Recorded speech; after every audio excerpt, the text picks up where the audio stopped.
L'insécurité qui règne dans le nord du Nigeria est de plus en plus préoccupante et fait fuir bon nombre d'investisseurs.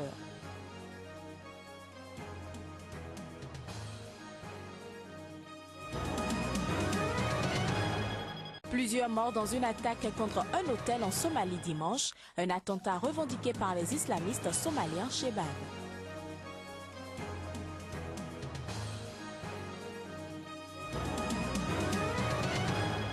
Enfin, au Togo, la pêche est une véritable source de revenus à l'instar de l'agriculture et de la chasse.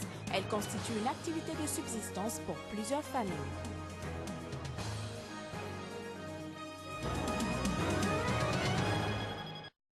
Nouveau rendez-vous de l'information sur Sika. Bienvenue à toutes et à tous. Des nouvelles de la Somalie pour ouvrir ce journal.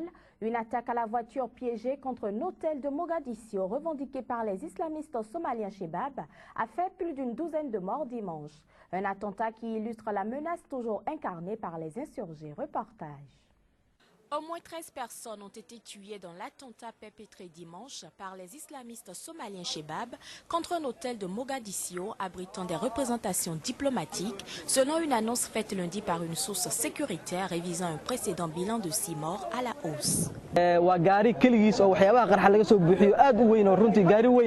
Une grosse voiture remplie d'explosifs s'est enfoncée dans l'hôtel, ce qui a provoqué la mort de plusieurs civils, dont des journalistes somaliens qui travaillaient pour leur pays. L'attentat a été revendiqué par les Shebab affiliés à Al-Qaïda.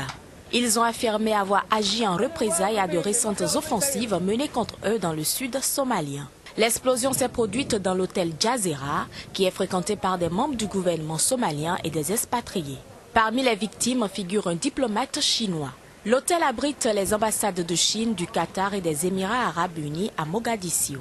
L'hôtel se trouve près de la zone hyper protégée de l'aéroport international qui abrite les Nations unies, des ambassades occidentales et le siège de la force de l'Union africaine, la MISOM. Cette dernière, qui combat les insurgés Shebab dans le pays, était sur place pour évacuer les blessés. L'attentat a eu lieu au moment où Barack Obama quittait le Kenya voisin, après avoir loué samedi le travail de la MISOM, force à laquelle participe un contingent kenyan. Mais malgré leur revers sur le terrain somalien, les insurgés multiplient les raids sanglants dans le pays et au Kenya. Quelques informations bref à présent. Le président soudanais Omar el-Béchir est arrivé dimanche en Mauritanie pour un sommet sur la Grande Muraille Verte, un projet pour stopper l'avancée du désert. L'autorité est pourtant visée depuis 2009 par un mandat d'arrêt de la Cour pénale internationale pour génocide au Darfour. Omar el-Béchir ne devrait pas être inquiété en Mauritanie, qui ne fait pas partie des pays africains, signataires du traité de Rome instituant la CPI. Le dirigeant soudanais doit participer ce lundi à un sommet de la Grande Muraille Verte, une initiative pour freiner l'avancée du désert du Sahara. Parlons de la tournée africaine du président américain. Barack Obama est arrivé dimanche soir en Éthiopie après sa visite inédite de 2 jours au Kenya, le pays de son père. Il a été accueilli dans la capitale éthiopienne Addis Abeba par le premier ministre éthiopien et sa femme. Barack Obama a en programme de s'entretenir avec le premier ministre ce lundi avant de prononcer un discours demain mardi au siège de l'Union africaine. Parmi les sujets centraux de cette visite figure la guerre civile qui ravage depuis 19 mois le Soudan du Sud et qui a déjà fait des dizaines de milliers de morts. Et parlons toujours de cette tournée africaine de Barack Obama qui se poursuit. Après le Kenya, ce dernier est donc arrivé dimanche soir en Éthiopie. Une visite qui a suscité quelques réactions de citoyens éthiopiens que je vous propose de suivre. Je suis très content et nous sommes nombreux à être très contents. Obama est quelqu'un de spécial dans ce monde et c'est un bon président. Nous sommes très heureux. Il vient chez nous, il est intéressé et il doit nous soutenir après sa visite. Obama, je t'aime, je veux te voir.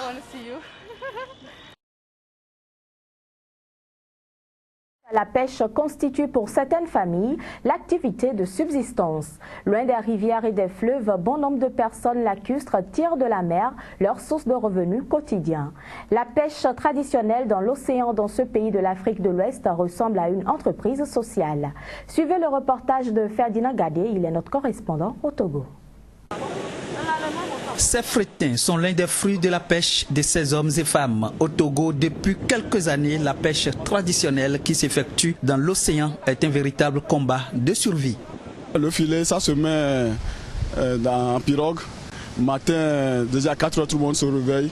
Bon, plus tard, à 6 h, bon, nous sommes presque rassemblés auprès de la pirogue. On met le pirogue sur l'eau et on commence à lancer le filet dans la mer. Déjà à 7 h, on commence à tirer. Des fois, les filets durent dans la mer au moins 4 heures de temps, 5 heures de temps, 6 heures de temps. Ça dépend de comment la mer se manifeste. D'importants moyens humains et matériels sont mobilisés pour cette activité dont le rendement n'égale pas souvent les dépenses. Et pour tirer un filet bon, il nous faut au moins une vingtaine de personnes comme ça là, pour faire la pêche là. Pour avoir un filet, il te faut au moins 6 millions. La pirogue actuellement coûte 7 millions. Mais la pirogue ne s'achète pas ici. C'est au Ghana. Avec toutes les dépenses, quand tu vas aller au Ghana, tu vas chercher la pirogue, tu amènes, il te faut 7 millions. Si la pêche est bonne, au moins il te faut avec 5 ans, tu peux trouver bon. Si la pêche ne vient pas provenir du tout bonne, non, ça, à moins il te faut encore au moins 7 ans, 8 ans comme ça pour amortir tes dépenses. Selon les acteurs de cette pêche, des dons de filets leur ont été faits ces derniers temps. Certes, ils sollicitent encore d'autres aides afin de vivre véritablement de la pêche qui est pour eux une activité héréditaire et la seule source de revenus. La BOAD, la Banque ouest-africaine de développement, a procédé la semaine dernière au lancement de son plan stratégique 2015-2019. C'est une conférence de presse qui a sanctionné le lancement de ce document qui dicte les actions des 5 années à venir de cette institution commune de financement du développement des États membres de l'Union monétaire ouest-africaine. Plus de précisions dans ce reportage de Ferdinand Gadé.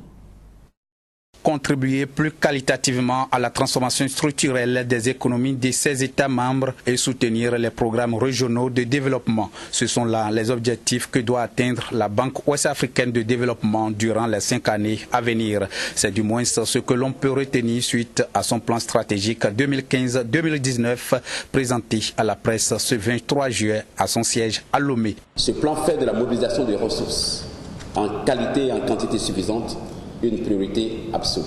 L'une ou l'autre vont permettre à la BOAD de mobiliser davantage de ressources afin d'appuyer les États membres dans le financement de leurs importants programmes de développement. Pour parvenir à ces résultats, l'institution qui se fait l'écho des ambitions des pays qui la composent trace 4 axes d'intervention, à savoir l'accélération de l'intégration régionale par un financement soutenu des infrastructures, soutenir la croissance inclusive à la sécurité alimentaire et au développement durable, puis accompagner les entreprises et les États pour accroître l'ingénierie du financement et des services et enfin approfondir le processus de mobilisation des ressources. Les efforts de la Banque ouest-africaine de développement qui se veut une institution forte de développement pour l'intégration et la transformation économique en Afrique de l'Ouest ont été reconnus par 2 institutions internationales cette année. Il s'agit d'abord des notes attribuées à la Banque par les agences internationales Moody's le 15 mai de cette année, puis Fitch le 11 juin. Ces 2 agences ont classé la BOAD dans la catégorie des notes dites d'investissement grade et avec des perspectives stables. Le second événement majeur, c'est l'accréditation de la BOAD comme entité régionale d'implémentation auprès du Fonds pour l'environnement mondial. Créée le 14 novembre 1973, la BOAD compte 8 États membres, à savoir le Bénin, le Burkina Faso, la Côte d'Ivoire, la Guinée-Bissau, le Mali, le Niger, le Sénégal et puis le Togo qui abrite son siège. En Turquie, des affrontements opposés ce dimanche pour la 3e journée consécutive, la police et les manifestants dans un quartier d'Istanbul. Des affrontements qui ont éclaté après la mort d'une militante d'extrême gauche tuée lors d'un raid de la police. Les détails. Les forces de l'ordre sont intervenues avec des gaz lacrymogènes, des canons à eau et des balles en plastique pour disperser une foule qui se pressait dans le district de Gazi, dans le nord de la plus grande ville de Turquie, pour les funérailles de la victime de confession alévi, une minorité musulmane libérale. Des centaines de militants proches de la jeune femme ont répondu par des jets de pierre et de cocktails Molotov et dressé des barricades au milieu des rues. Les affrontements étaient toujours en cours en fin d'après-midi. Que les mères ne pleurent plus leurs enfants, que les enfants ne meurent plus. Nous voulons un pays libre. La police turque a mené depuis vendredi dans tout le pays une vague d'arrestations visant des militants des rebelles du Parti des travailleurs du Kurdistan, PKK, des militants présumés du groupe djihadiste État islamique et d'extrême gauche. Près de 600 arrestations ont eu lieu selon un bilan provisoire. Je m'inquiète beaucoup de ce qui se passe. Pour ma tranquillité personnelle et pour la paix de notre société, je veux la paix maintenant et tout de suite. Je dis non à la guerre. Nous les empêcherons de faire la guerre. Nous ne leur laisserons pas la direction de l'État et comme nous l'avons dit précédemment, nous ne les laisserons pas imposer la dictature. Si Dieu le veut, l'union du peuple les empêchera par les voies démocratiques et pour maintenir la paix, de satisfaire leur aspiration à la guerre.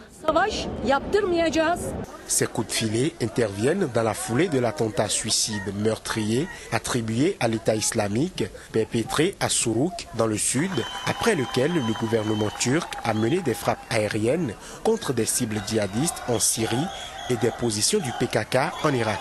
Le district stambouliote populaire de Gazi est un bastion de la communauté alévi et de l'extrême gauche turque, en grande majorité hostile au gouvernement islamo-conservateur qui dirige le pays depuis 2002.